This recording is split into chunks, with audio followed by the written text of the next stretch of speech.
Good evening and thank you for your patience. I am Shivani Thakkar, your host for today. I have been with Signet in the marketing department for the past 2 years. Our topic for today is the email battle, shielding your inbox from hidden attacks. The webinar will guide you through the essential of email security in today's threat landscape, focusing on how organizations can stay ahead of evolving cyber threats and turn email security into a competitive advantage. We'll cover what, why, and how of protecting your inbox, including what makes email the most vulnerable attack vectors, why traditional email protection methods often fall short, how advanced solutions like Viper email security can help safeguard your communication channels. You'll also learn about practical steps to implement advanced security measures, ensuring your organization remains secure, efficient, and resilient against future threats. Without further delay, let me introduce our speakers. Mr. Anuj Teli. Anuj is working as the Chief Information Security Officer at Signet One. He is a part of the organization's leadership team and lead the information security function by driving decision making related to security initiatives and strategies. He holds 8 plus of years of experience in managing, consulting, and spearheading IT security. Throughout his 8 years of experience, he has contributed to GDPR compliance, risk management, and client consultation for achieving safety standards. Oliver Peterson. Oliver has been with Viper since 2011, bringing over 13 years of experience in cybersecurity. In his recent roles as Global Product Management Leader and Product Marketing Lead, he has excelled in driving strategies across email security, endpoint security, and DLP. Oliver's leadership extends from managing sales engineering efforts in the UK to shaping global product direction. Let's make this webinar interactive. Please feel free to drop your questions in the Q&A section during the webinar and we'll address them at the end of the session. Over to you, Anuj and Oliver.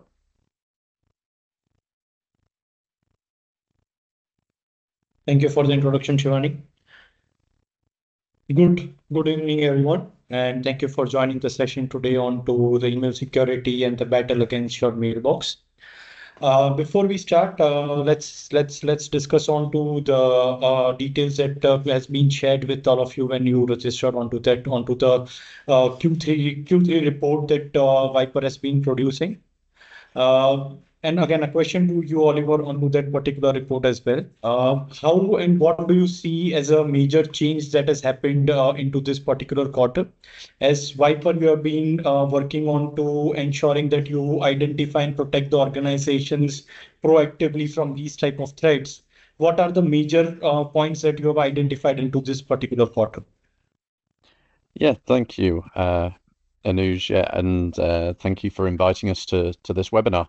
So Viper, we're very lucky that we have a full dedicated threat detection team within the organization from our background in threat detection. So we produce these reports on a quarterly basis, and we have one on an annual, which discusses those threats and trends that we're seeing in the marketplace. And so we can best, one, advise our clients on kind of what we're seeing, but also it means that we're able to kind of stay ahead of the curve and have a look into things. So we process a lot of email. So as you can see, we processed 1.8 billion emails in this last quarter. And what we were finding was out of those, we had around 208 million worth of email detections, which we found as malicious. And also we sandboxed over 12.3 million links. So kind of from this data, we were able to kind of break that down into kind of what we saw. And what was quite interesting was over this quarter was actually that we saw a drop in link detection compared to last year in this quarter. So that was quite interesting. It wasn't something we were expecting, but what we've kind of found that's down to is people are using attachments to kind of attack people more and try and disguise things. So maybe the initial threat vector wasn't the link inside of an email, but it was a link inside of a PDF or a document. We're also seeing things like vishing, so that's kind of voicemails, which are attachments of a voicemail, also being one, and also kind of attachments via stating kind of security updates. So what we're seeing is not so much that links aren't being used as much, but maybe they're not the primary form of trying to convince somebody now. There's a lot more around social engineering, business email compromise that's kind of sending these emails to try and build confidence rather than getting you to click a link, and then they're trying to get you to click a malicious attachment. So what we're seeing is more that they're disguising the links via other forms or other versions of attack than anything. So and also we classify our spam detections as well. So not only are we helping with threats and detecting anything that's malicious, but what we'll also be doing is reducing spam and other areas. So what we're seeing is kind of a lot of fake offers, business requests as kind of the primary one. We're also seeing commercial spam, so a lot of kind of unsolicited advertisements. And then the credential stealing attempts and those direct malware payloads. So that's kind of where we're seeing kind of the splits between our threats and our detections at the moment. So again, what I'm able to make as a major points for this particular quarter is it is not just the links that were previously been compromised, and there is a major drop of about 20 million hits from the last year's same quarter. It is more down to how the users are behaving onto different content and ensuring that the attackers gain their trust first and then they try to attack it.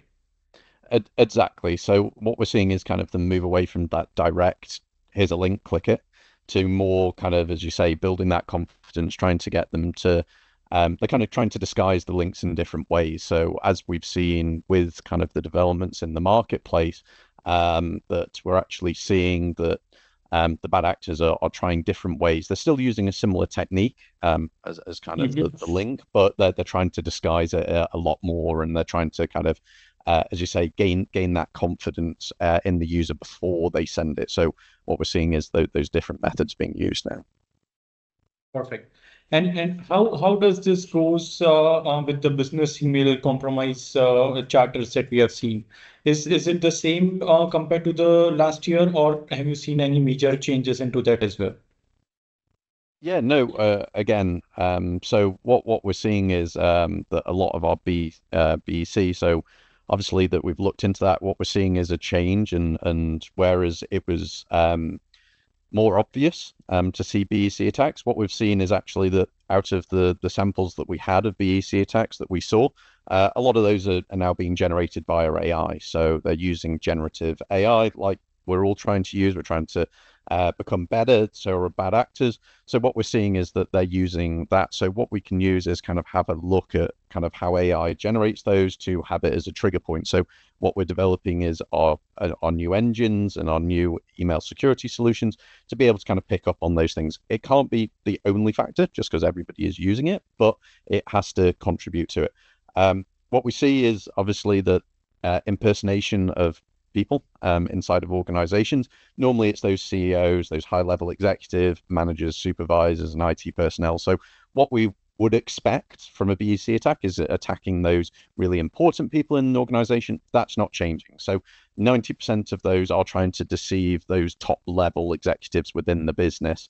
And again, people are using AI and the digital transformation that's happened to be able to scan and look at things like LinkedIn, finding people's job titles, finding out the information on the individual through these web crawling services. So they are able to be more targeted to those individuals as well if they've just started a new business and things like that. So we are seeing that. We've also seen actually a very high rise in the targeted industry as well for BEC attacks. What they're doing is seeming to, or from the data that we've got anyway, is attacking that manufacturing sector a lot more. So as you can see, it's slowly been gradually rising throughout the year to actually Q3 that 10% of all the BEC attacks that we saw were targeting the manufacturing industry. Obviously, we're gearing up for a time of year where manufacturing is really busy in the lead ups to Christmas. They're obviously in Q3 ramping up their production. So again, and we normally see major releases of new products in Q3 as well, things like the new iPhone and things like that, which again could be a reason for that uptick as we see it gradually growing as well. So again, what I'm understanding over here is a lot of executives and impersonations for the managers, IT personnel is being done. But what what what is your analysis on the type of company who should be worried about an email security? Should it be a small scale organization, an enterprise, or both?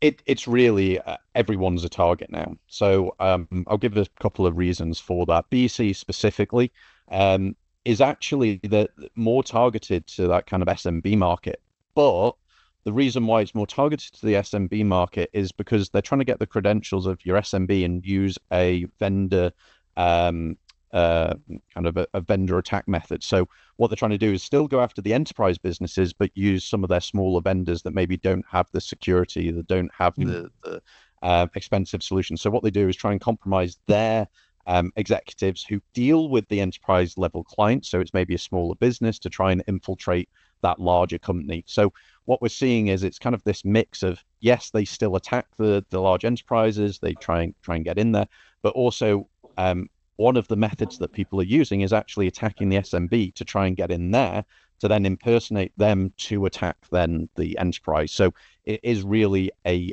complete mix.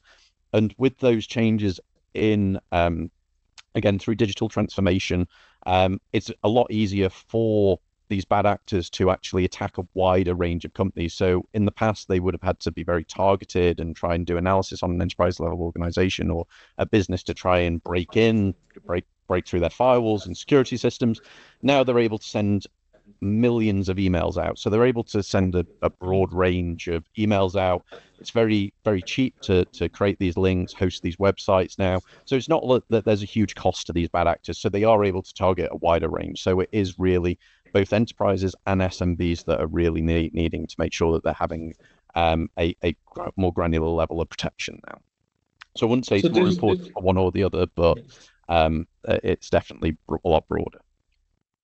so this is basically like a supply chain attack, but mostly onto your vendors as well, who are integrated as part of your supply chain, and they're planning to get the resources out as a single product from the enterprise. Exactly correct.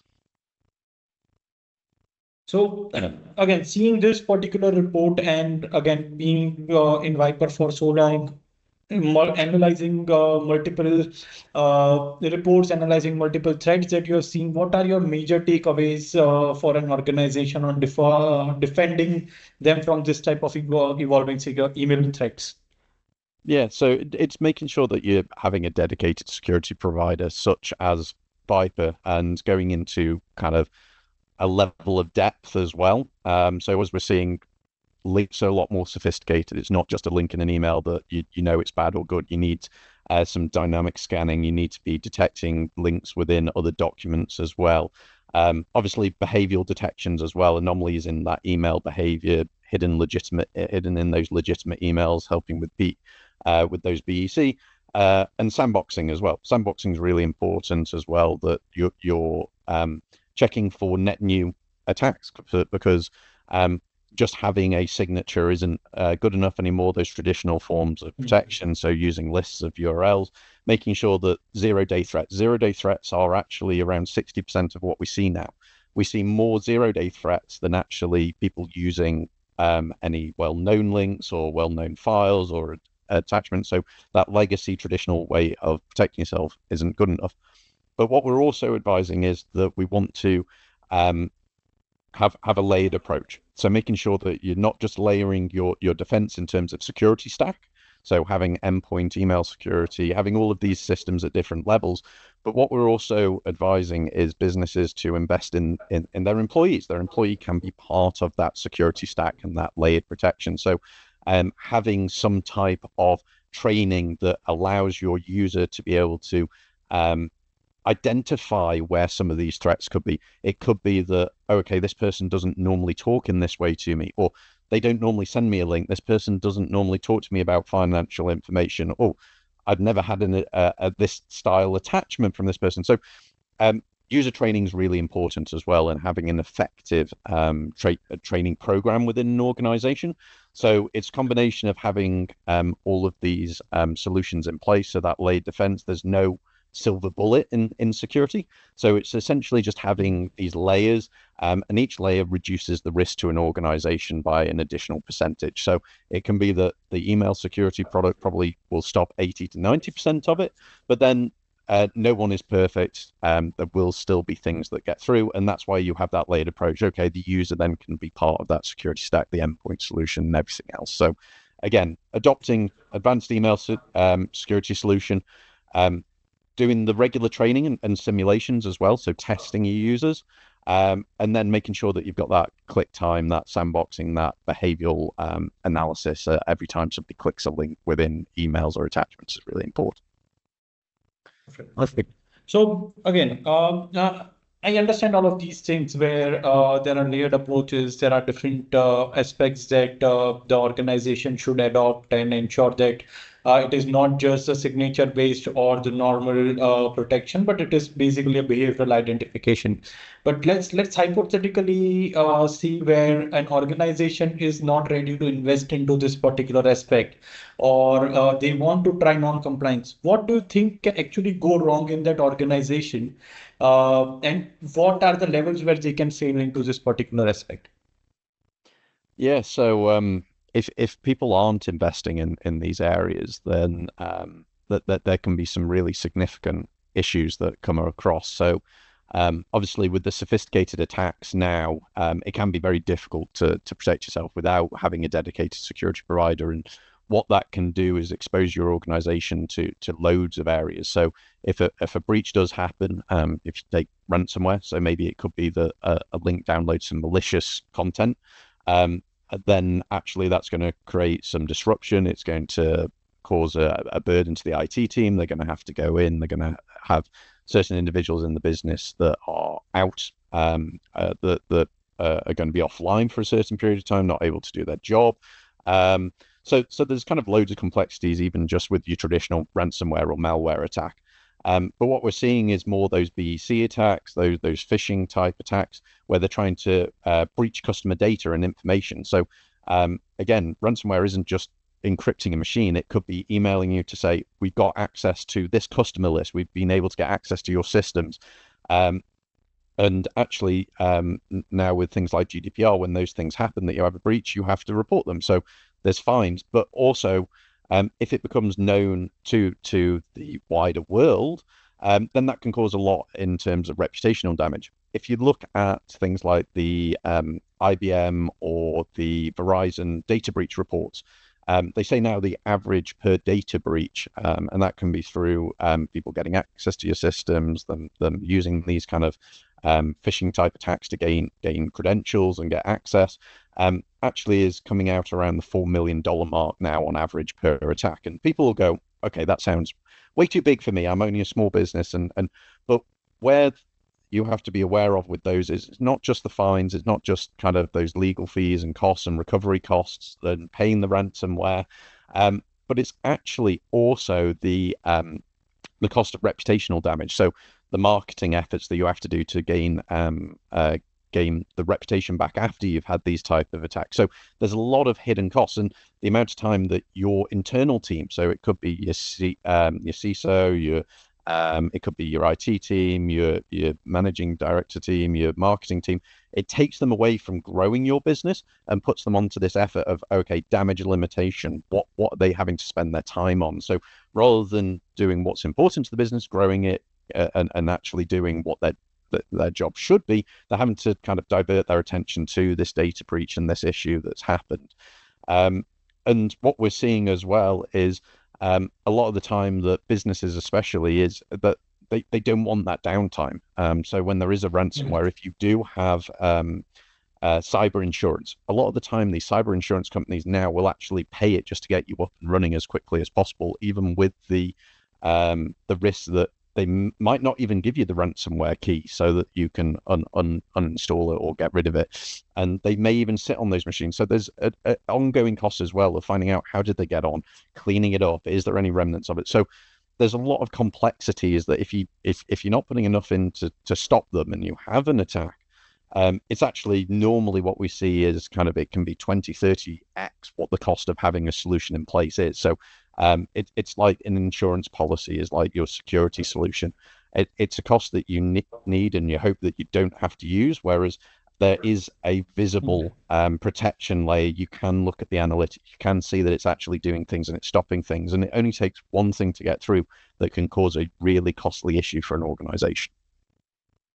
I completely agree with you, and we have seen this type of cases, especially into the organizations where it has grown very fast. There were a lot of changes that happened suddenly, and they started investing it a lot onto the technology side. But as there is a no direct return, a return which can be seen directly onto the security tools, they have not invested into that.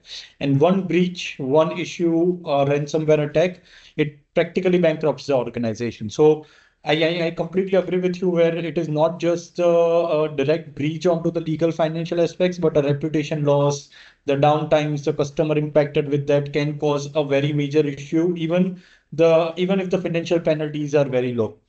And apart from that, considering India, we already have the certain requirements for reporting the breaches in very timely manner. There's a 6 hours specifically, as well as the data protection bill coming in. The cost of these type of breaches, in case there is a data leak into this aspects, can go into millions of dollars as well. So I completely agree to this type of problems. Okay, thank you for elaborating onto this. Now, if we come to Viper and the products that Viper shares, we have talked a lot about layered security and layered approach of implementing different security tools and controls. What Viper does and how it can help us into implementing these.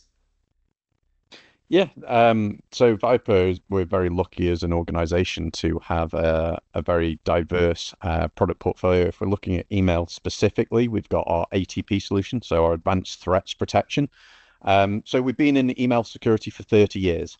This is our 30th year, so a birthday year for us, a major milestone. 30 years is a long time to be in this industry. And we've seen that change through those years as well. And we've had to adapt, keep up at the beginning of the market as well. And we are also very much, and not only in the email security, but in other areas, endpoint security. Again, 30 years we've been in endpoint security, and we've been in the machine learning and AI threat detection market for 15 years as well. So we've got a very broad heritage in the cybersecurity space. Some of the largest technology providers use our threat intelligence and our sandboxing technologies. But what we've done is integrate those into our solutions, into our endpoint and into our email security. So Viper ATP utilizes that enterprise grade machine learning and sandboxing technology. So what we're able to do in both our links and attachments is use that knowledge and those systems to provide you with the greatest level and deepest level of protection in terms of zero-day threat detection. So we're not just analyzing the link or just the file. What we're actually doing is dynamically opening up links within a browser, actually seeing what the JavaScript's doing, where is it going. So what we're doing is analyzing that data to a very fine new point, to the point where it's going, oh, okay, is it trying to even build a phishing site on the fly? Is it trying to pull the Microsoft logo from the Microsoft website and try and build that phishing site on the fly?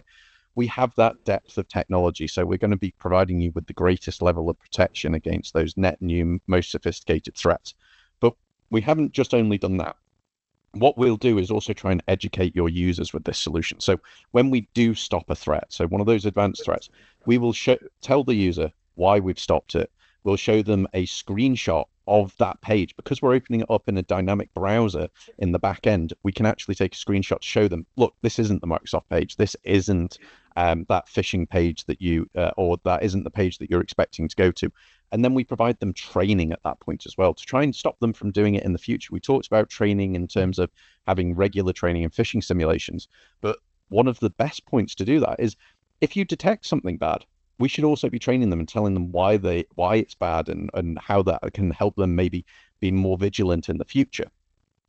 And what we've tried to do also with our solutions as well is help speed up the investigation process for IT individuals as well. We understand that a lot of time and effort can be taken away from these things. So with our ATP solution, we also provide what we call security tools to admins.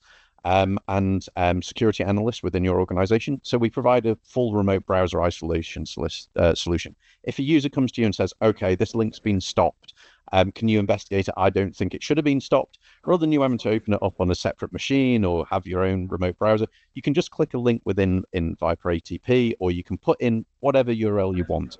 And you get up to 5 remote browser sessions for up to 20 minutes per session per admin or analyst that you have on our system. So again, we're all about trying to help organizations speed up those tools, and they're things that we include in the ATP package. There's no additional cost to this.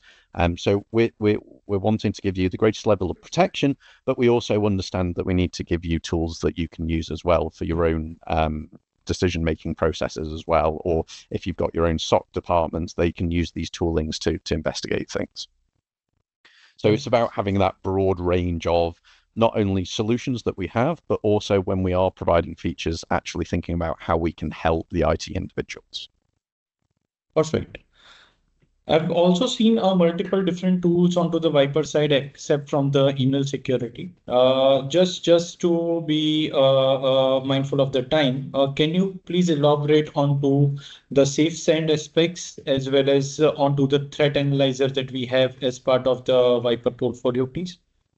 Yeah, so our email security, we have multiple solutions there. We've got full email archiving, so secure data archiving as well, so storage. But SafeSend is a very interesting tool. It's very unique in the marketplace, and not many businesses have it. And I'll ask the question that I always ask anyone whenever I bring up SafeSend is, have you or anybody in your organization ever sent an email to the wrong person? I'll hold my hand up. I have done it in the past. What we normally see is every organization has had an issue with this problem in the past, and that like everyone makes a mistake, everyone can do it. But what SafeSend does is provides a visual tool to the user when they click send on an email to pop up to say you're sending this externally. It's got some sensitive information in.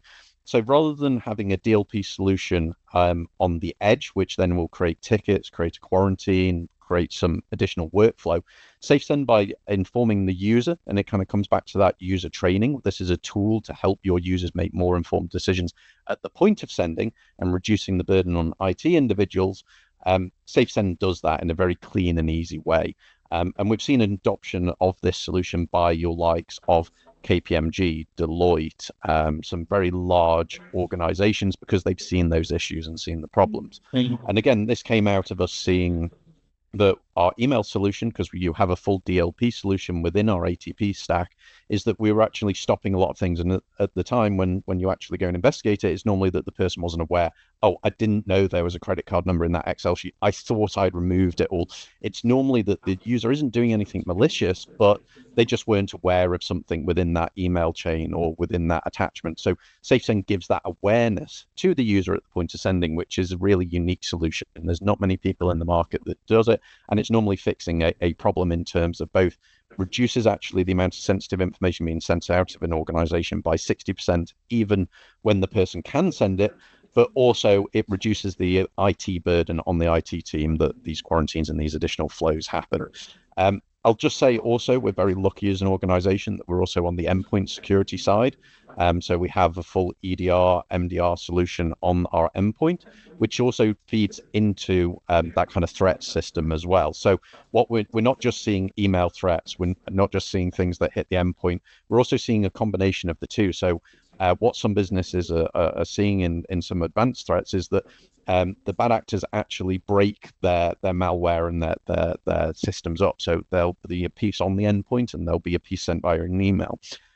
Them two independently aren't actually anything malicious, but when they come together, then it creates that malicious. And because we're in both sides of the market, it means that we can very quickly and very agilely add that to our threat intelligence. We can then stop both sides of it. So it's not that we're waiting for them to combine. We can actually see, okay, this email actually, if there is something on your endpoint, maybe using another provider or anything, and we wouldn't see it, because we know that this is part of this bad malware combination, we can actually stop it. So again, providing that advanced element. And then we've got our security awareness training as well, where we're one of the most awarded for our content, which is really important when you're looking at training providers. Thank you for giving these details. Just wanted to understand. So As you are into the email security as well as the endpoint security aspects, what is the type of signatures of the database that you handle right now? Because again, behavioral analysis is always good, but for the agility of the systems, we always ensure that there is some known signatures which are being hosted as part of the tool as well. So what is the ratio about that? Yeah, so as you say, kind of behavioral analysis is just one part of it. Obviously, we have our threat intelligence network. So we've got one of the largest threat intelligence networks in the world, and that's because we have been in kind of this sandboxing and threat analysis market for over 15 years. We were one of the first commercially available sandboxes. It means we've got petabytes worth of malware samples within that detection. And with these behavioral systems and machine learning and artificial intelligence detection systems, it's all about the amount of data that you have that you can feed it, that it can learn. So because we're both on that endpoint and email side, we feed obviously those data points in on a regular basis to keep improving it.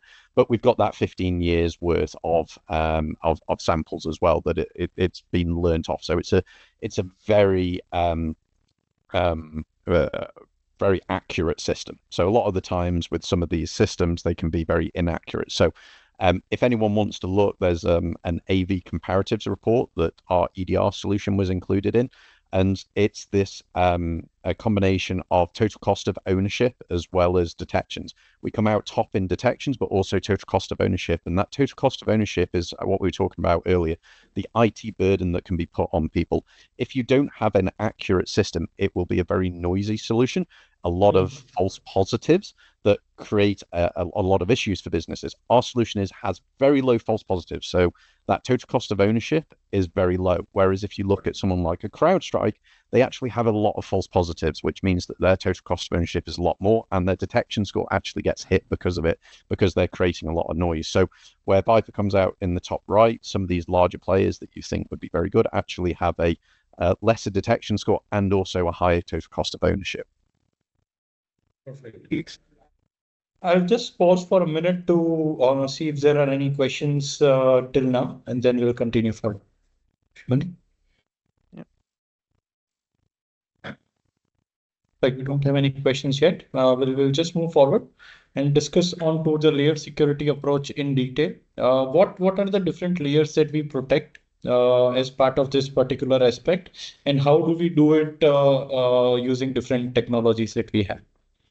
Yeah, so we're trying to protect multiple layers of the business, as you say, layer detection. So we've kind of on the edge, we're on the device, with again the user training. So each of these adds a protection layer. So if we look at Viper's portfolio is quite a good one for it because you can see that we have our email security. So that's on the edge. That's before it even hits your network or your mail system environment. So we're scanning and protecting you against the biggest threat vector, which actually 90% of threats now start as an email.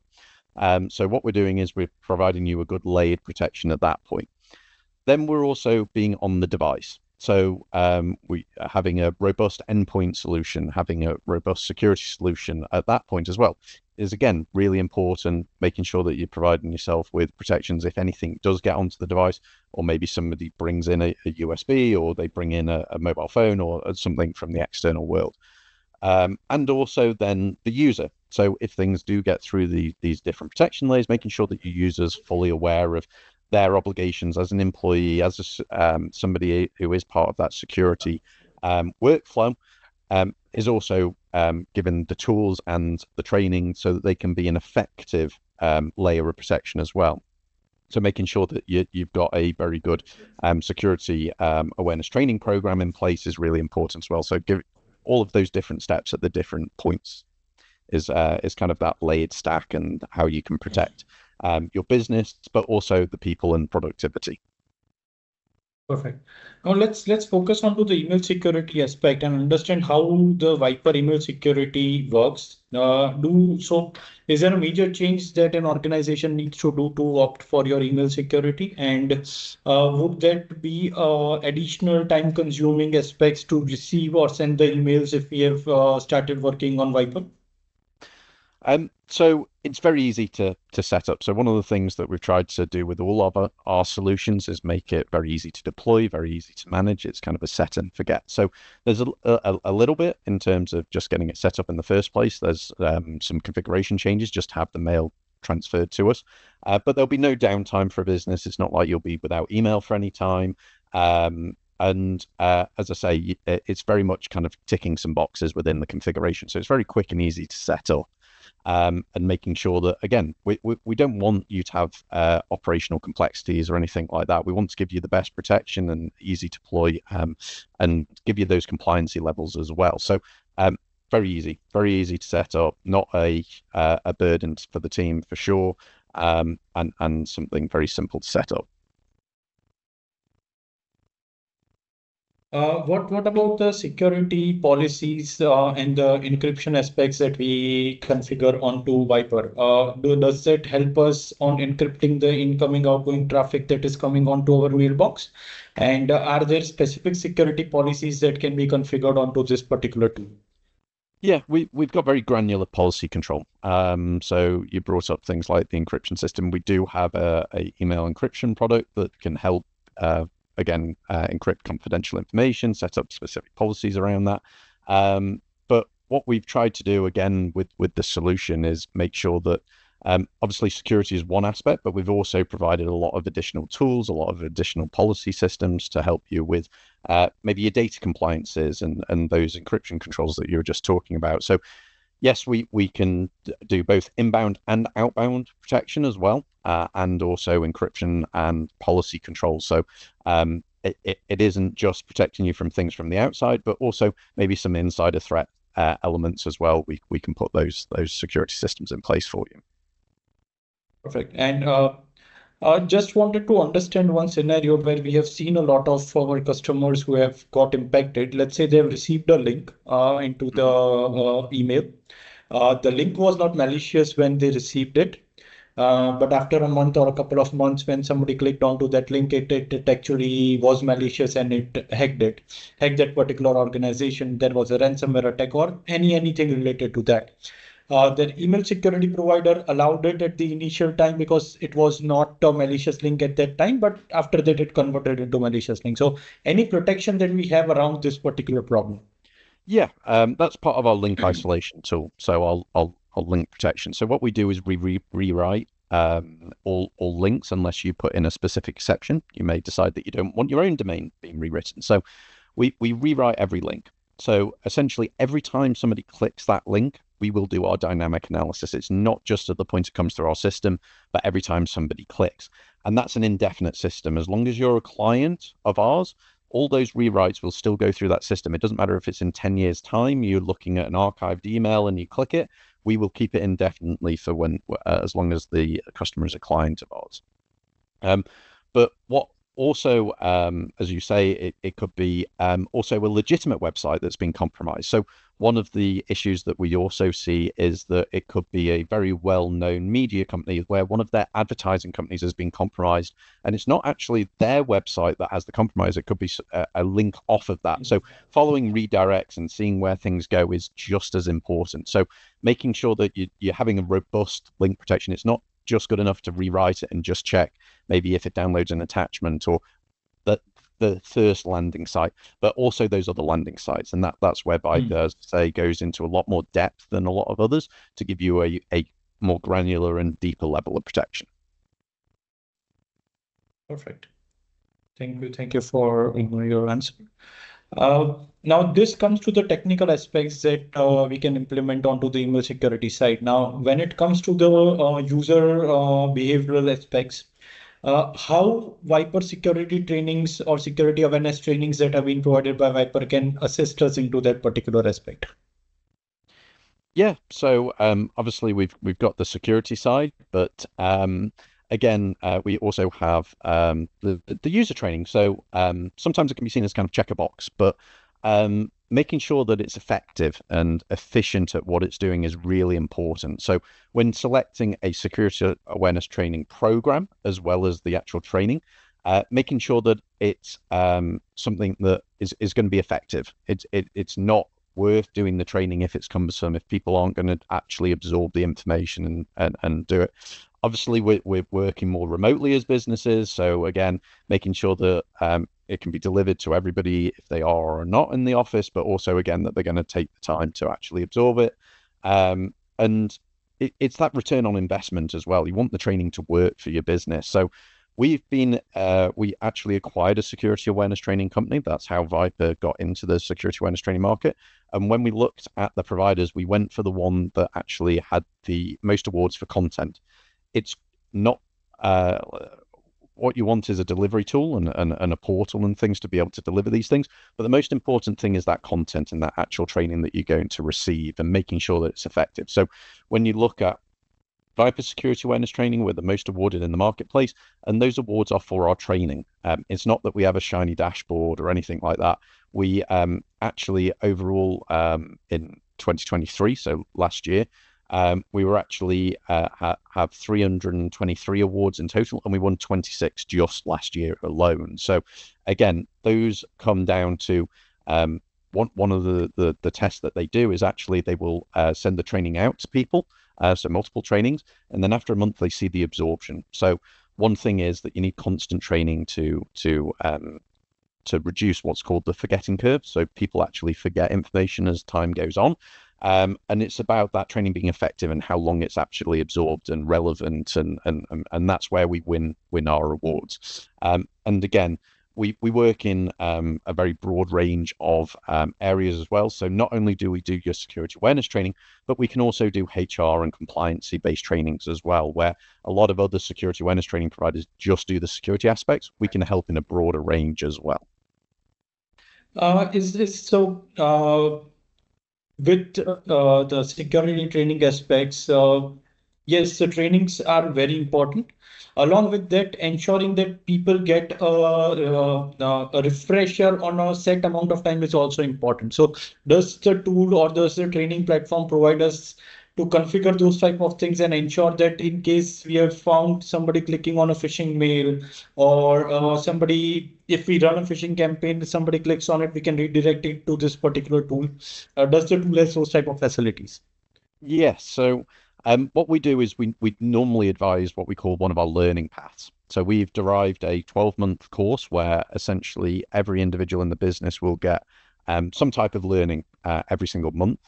They're not cumbersome, they're not massive. Some of them can be really short, just a 5-minute video, but it reinforces that learning process every single month. And we also provide you with a phishing simulation every single month as well within that learning path. So essentially, they're getting a reinforcement point every 2 weeks. And what that does is it continues that learning process, continues making people think and be aware of their security responsibilities in the business, and gives you actionable information on, okay, are they passing the exams? Are they also not clicking phishing simulations? So what we normally see is before they implement the training, we see quite a high clicks. And then as the training happens, you'll see that people click phishing simulations less and less.